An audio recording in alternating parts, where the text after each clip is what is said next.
But anyways, let's move on now. We're going to be talking about the NBA trade deadline. It's happening on February 8th. We just saw Nikola Mirotic go to the New Orleans Pelicans for Amir Sheik. It was not Quincy Pondexter. They ended up cutting him. Jameer Nelson, Tony Allen, and a first-round draft pick this year's first-round draft pick from the Pelicans. There are some protections on that, but I think most likely it's going to end up as a Bulls pick because I think it's mostly like number one. I think if it becomes the number one pick, I think it's the only time it's actually protected. What I saw was, in quotes, minimal protections. Minimal real protections. Quick thoughts on the Mirotic trade because they're going to bring in Greg Monroe now, apparently. I like the pick. I don't like bringing in Amir. I don't like that. But from the Pelicans side, you think it's at least a good stopgap because Boogie's out? I think that it could mean that maybe it's, we have Nico just in case we lose Cousins to somebody. And you got him for one more year, too, because they picked up his option. Well, they had to. He wasn't making a trade unless they did. I think this is solid. I think the Pelicans are kind of stabilizing themselves as we're going for the playoffs this year. This is not, the sign that we should just dump it and try to rebuild again. I like it. I like the move. Yeah, I think it's fine for both teams. You get a first-round pick, and I don't care about the Amir contract if I'm the Bulls. Because, again, you're a rebuilding team. You're not going to have a lot of contracts, big contracts on that team. You're going to have to fill up cap space somehow, some way. So I think it's a nice move for both teams. It's just really now, will Mirotic stay on the team if they're able to keep Boogie? And, what's going to be the whole deal with that? Because they're not going to be able to pay Mirotic $12.5, Boogie a max, AD the money he's getting, Andrew some money as well, without addressing that small forward position, which they need to do. Even though Solomon Hill's coming back, I don't know how he's going to return from that injury. Yeah, so, and just to clarify for the millions of fans watching at home who want to know, Nico cannot play the 3. As a Bulls fan, we can tell you he cannot play the 3. Well, and he'll be great in April, and it'll probably be terrible from here on out once you trade for him. Yeah, we'll have to see. So let's move on now to what teams need to make an NBA. Which teams need to make an NBA trade deadline trade? It is way too long of a day for me. Which teams need to make a trade at the NBA trade deadline? In your guys' mind, Ricky, we'll go to you first. I mean, mine's very simple. Let's get it out of the way. Cleveland. Cleveland needs to make a move. It's ride or die right now of do you want to lose LeBron or do you not want to lose LeBron? You have to make a deal because losing Kev Love is now... It hurts your team. So they're the ones. Yes, it does. They're the ones where it's like, are you going to get DeAndre Jordan? You're going for Lou Will. What are you going to do? What move are you going to make? So now, does this put more pressure on them to get rid of that Brooklyn pick? And if it is for a DeAndre Jordan, Lou Will? I don't know. Because if you're saying they need to make a trade, that's going to put more pressure on them to make a trade, which means they might need to throw in that Brooklyn pick. See, and that's the thing where they're kind of, we've talked about it before, they're in a catch-22 of do we sell the pick? Then if LeBron leaves, it's great we don't have that pick. We only have our own pick. Or do you keep the pick knowing that, hey, we might lose LeBron, but at least we have the pick? If I am the Cavs right now, I go and make a move, even if it means giving up that pick, because in the end, hey, if I bring on a DeAndre Jordan, maybe that could help me keep LeBron, which will be better moving forward than just some Brooklyn pick. Dave, what are your thoughts on that? On the Cleveland talk first. I agree that Cleveland's probably the most likely to make a trade. That one is just a dumpster fire, and they need to do something to stop the bleeding. I don't know whether it's going to be Jordan. I don't know if they're going to have everything full. We thought the George Hill thing was done, and now it's been a week, and it's still dead in the water. Yeah, last week you even said, good thing we're recording on Friday because the Cavs will probably have a new teammate. I was hoping they'd have somebody new on their team, but nothing. So I don't know. This is kind of confusing. I think if they're going to go after somebody, though, you nailed the need as of right now, at least. I'm more curious to see some of the outside teams who are trying to make that one step up to go either to make the playoffs or substantiate themselves as a serious contender. The one that was kind of spicy to me spicy is a stupid word. Sorry. The one that was interesting to me was just spicy meatball. Well, there was a rumor about Jabari Parker coming back healthy and him possibly being shopped again, and it was like, wait, really? I mean, I get it. The guy has had 2 serious injuries in a very short career. Yeah. But he still was a number 2 overall pick. Number 2, right? Mm-hmm. Number 2 overall pick in his draft, and tons of potential. Still super young. But him being potentially shopped for the same DeAndre Jordan or Hassan Whiteside, someone of that ilk. I mean, that could be really interesting. I think that one kind of. They've done so well without him. It turns into the question of, could we get a bigger need for ourselves? But the thought now is, or the thought, at least in my mind, when you bring back Jabari Parker, it's going to bring a boost to your your offensive struggles that you had with Jason Kidd. It wasn't like this team was great offensively. You bring in a guy who was averaging around 20 points when he got injured last year. Well, they weren't great defensively either, though. No, I know, but offensively, you're at least going to get a spark because this is a kid that was putting up 20 points per game when he was there last year. He was an improving 3-point shooter as well when he came back. And he was putting around 49, 36, and 74 from the line. I mean, he was able to at least bring that scoring side. I know he's not a great defender, but it was at least going to bring a spark to that offense. And you would think that it wasn't really the defense that was bad. It was just more of the schemes that Kidd was putting them in. You don't think, you look at this team, it's not like they're a bad defensive team, Milwaukee. It's just more like they are a bad defensive team stat-wise, but the players, the individuals should not the personnel, be. Yeah. The personnel is not bad defensively. So like that's the one thing with Milwaukee is they're not the 27th worst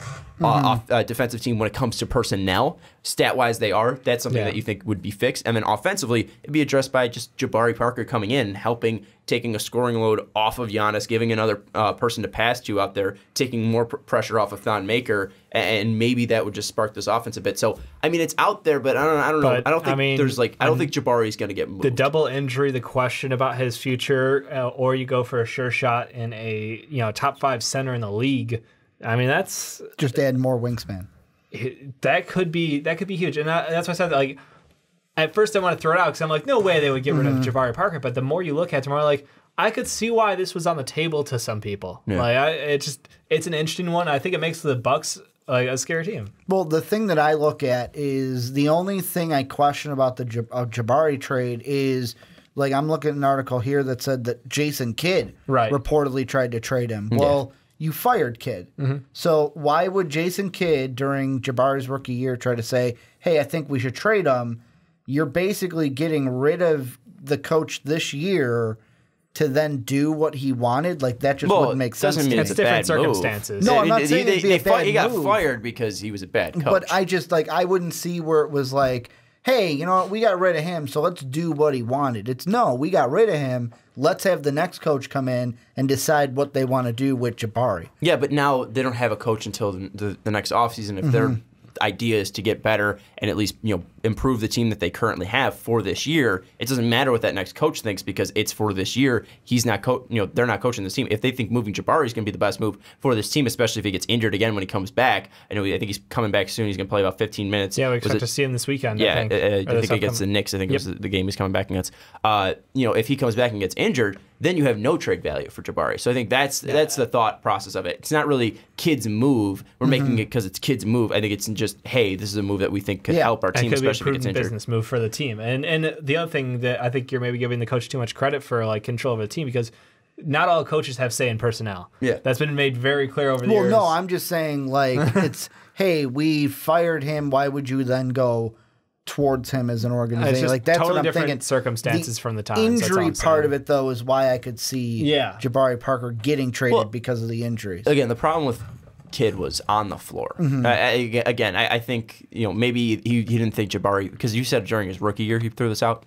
That's what it said on So, I mean, this is just something that he probably just didn't think Jabari fit with this team, or at least the idea that he had with this team, and maybe this has been a realization that at least this front office has also come to realize as well that maybe Jabari doesn't fit with this team. I don't know. I don't think the Jabari thing's going to happen. I don't think it's a thing that's actually going to happen unless, do you think it's going to happen, Dave? No, it's just something interesting that came up. It's interesting, but I don't know if it's going to happen. Yeah, but I think the Bucks it's like the boogie stuff this year. I didn't think it was going to happen, but it was interesting. Yeah, but I still believe like the Bucks are one of those teams where it's like, let's be honest, you need something else because this team, I get it, the whole turmoil with the coach is one thing, but like, do you think they have the personnel to go up and compete for an Eastern Conference title and win a series off of any of the top teams in the East? And I don't think they have all the pieces yet. And I know this is we haven't seen Jabari play at this point yet, so things could change. But at the same time, it's like, do you feel comfortable with that core for a championship or even an Eastern Conference Finals run? Yeah, and that's why I'm like, I think they're still missing something. And Brogdon also got left with today's game with a quad strain. It was non-contact and he went down. So possibly now they need to make a trade as well if Brogdon's going to be out. I think one thing, though, with the Bucks is I don't think it's really win-now mode for the Bucks because you look at Giannis, still a young player. Chris Midd, still a young guy. I mean, I know he's around 27, but in his prime. Same with Bledsoe. Same with Brogdon when healthy. Jabari, only 21 years old. I mean, the core of this team is still young. I don't think it's win-now mode in Milwaukee right now. So I think that's something that you can at least attest to, that maybe I don't think you move Jabari unless you're super petrified of the fact that this guy's going to be injured consistently throughout his career. Let's get him away. And maybe it's poor ethics just trading away because you're afraid of injuries. But if he's going to hurt your team, then get him off your team. If that's what you're thinking. The team that I think that needs to make a trade, though, and this is something that I think this team is a good team, a talented team, the way they are now. I know some people will call us out because we didn't give them enough credit when we were doing our postseason playoff predictions. I know this is a team that you guys were sleeping on, the Toronto Raptors. I had a feeling it was back in the playoffs.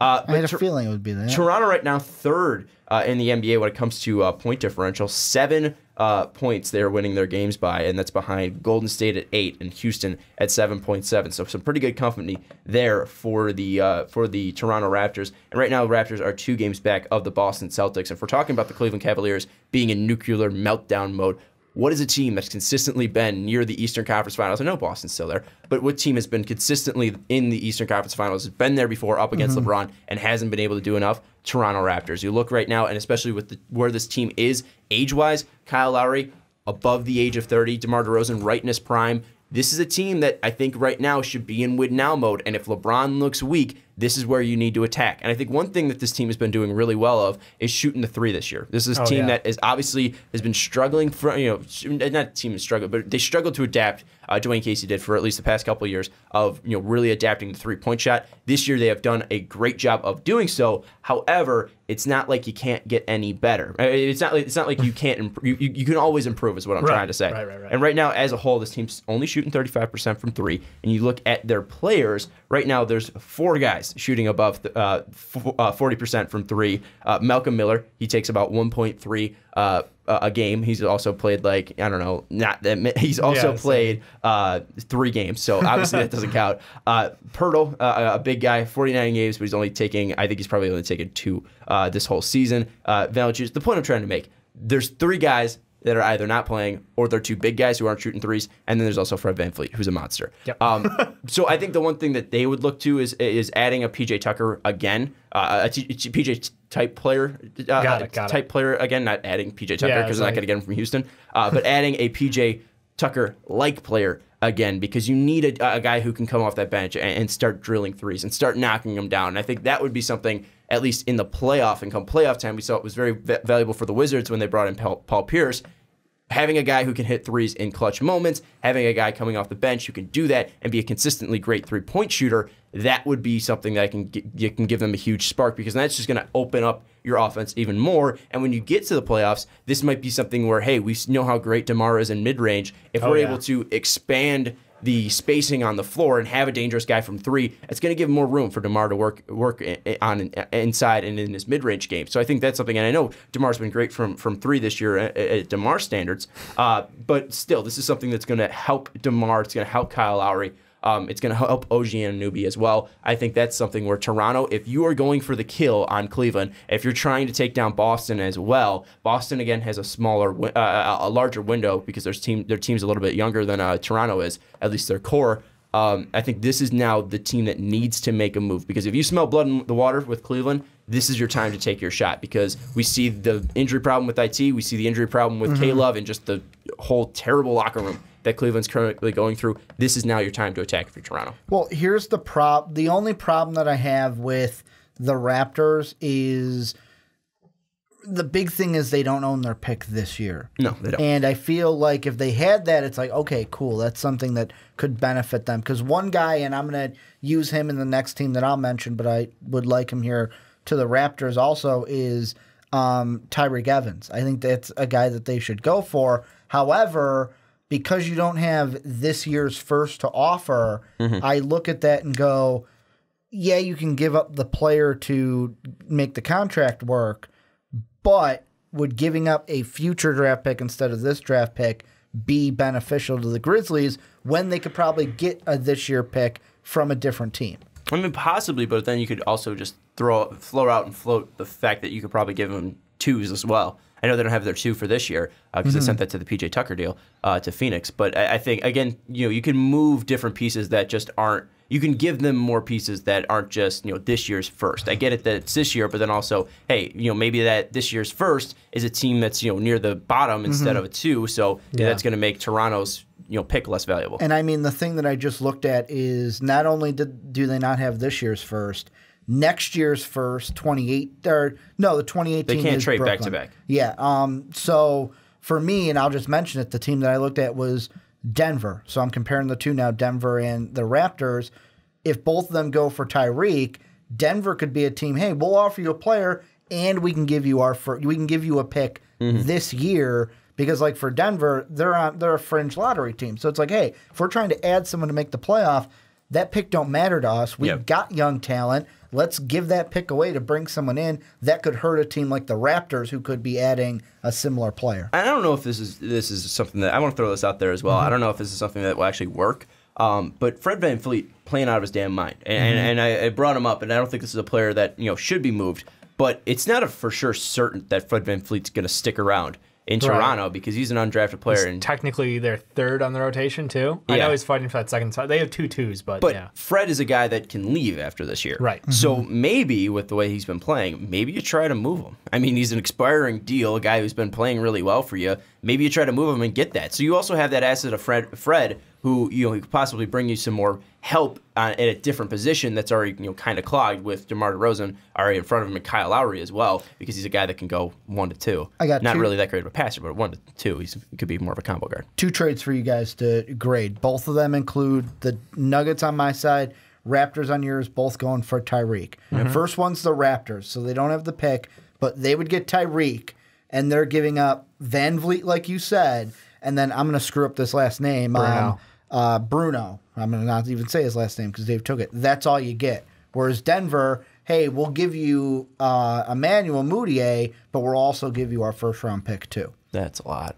Yeah, I said that's the way better deal for. If I'm Memphis, I'm taking that because Moody is still young. I know he doesn't be good, but he's still young, and you're getting a first-round pick. And Bruno's still 2 years away from being 2 years away, so that's just never gonna die. That's never gonna stop. I mean, unless you try to trade like a Lyles instead of Mudiay. I don't know. Trey Lyles actually popping up a little bit. Giving young players up if I'm Denver. There's no point. And especially because Evans' contract is only this year. I mean, you're only getting him for the last couple of months. So I would be only looking for a first and a young, not a young guy. I wouldn't be trading a guy with value. Yeah. If I'm the Nuggets, because you have that one. I think the Nuggets are probably just like if you're going for something, you're not giving up anything that's long term. There's no long term prospect that's worth it. Probably then the only expiring will be Will Barton then.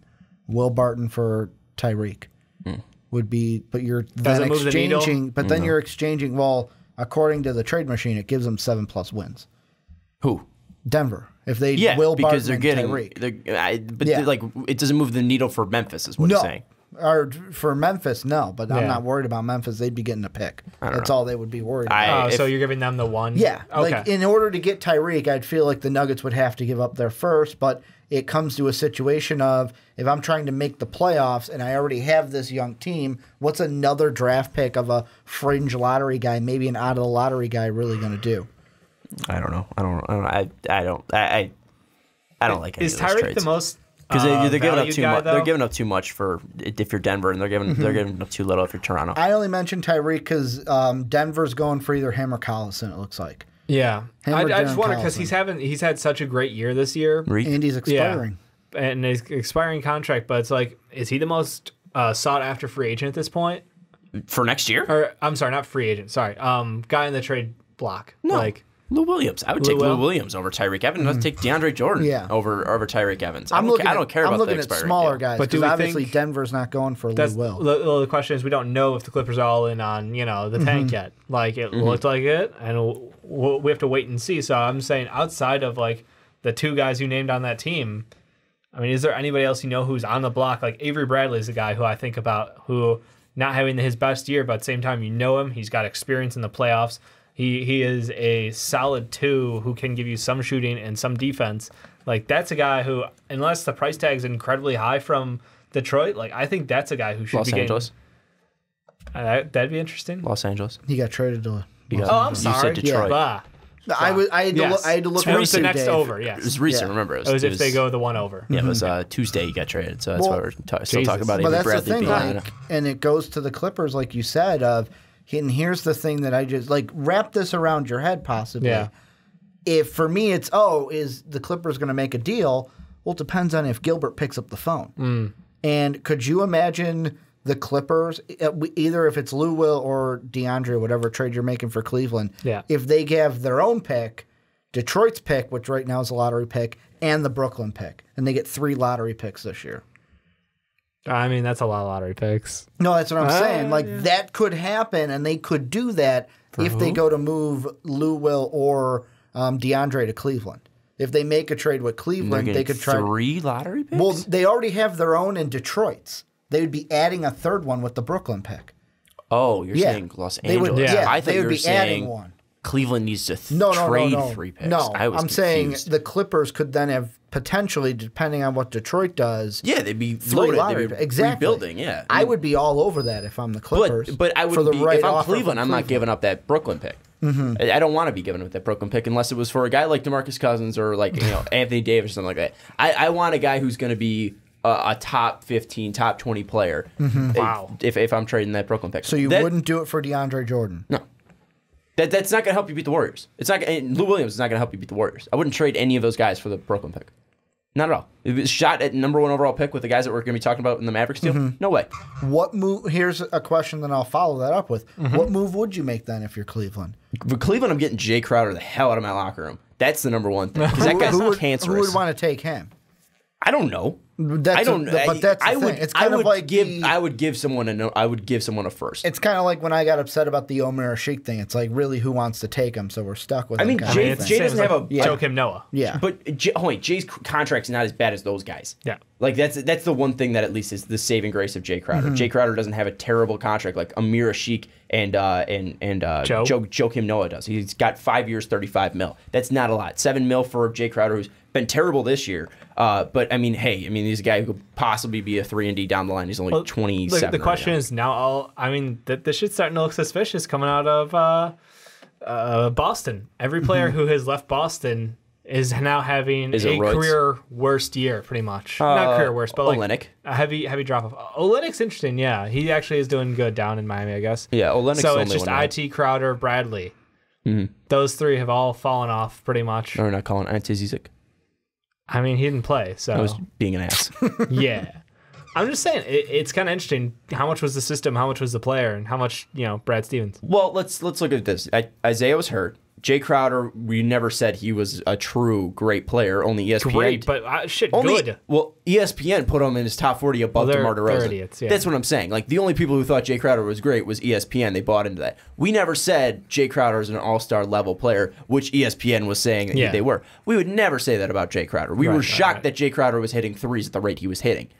Threes last year. And the thing with Avery Bradley, I still think Avery Bradley's good. He's just been banged up and he hasn't been fully healthy. And also that Avery Bradley's position does so well when the ball is moving. And when you have Reggie Jackson, who is a black hole on offense in my mind, you're not going to be the most effective player. Let's see how Avery does out in Los Angeles when he's healthy playing. That's going to be the biggest thing with Avery Bradley. I think you can definitely make the case for like a Jay Crowder being a part of the system, and possibly even Isaiah Thomas as well. As I think IT could still be like a guy who puts up 20 points a night, but not 30, but not which is what he did last. No, time. but not 30. But like that's what I'm saying. Like that was a product of the system. I think Isaiah Thomas is a good basketball player, but he's not all-star MVP level like he was last year in that system. That's the product of the system there last year.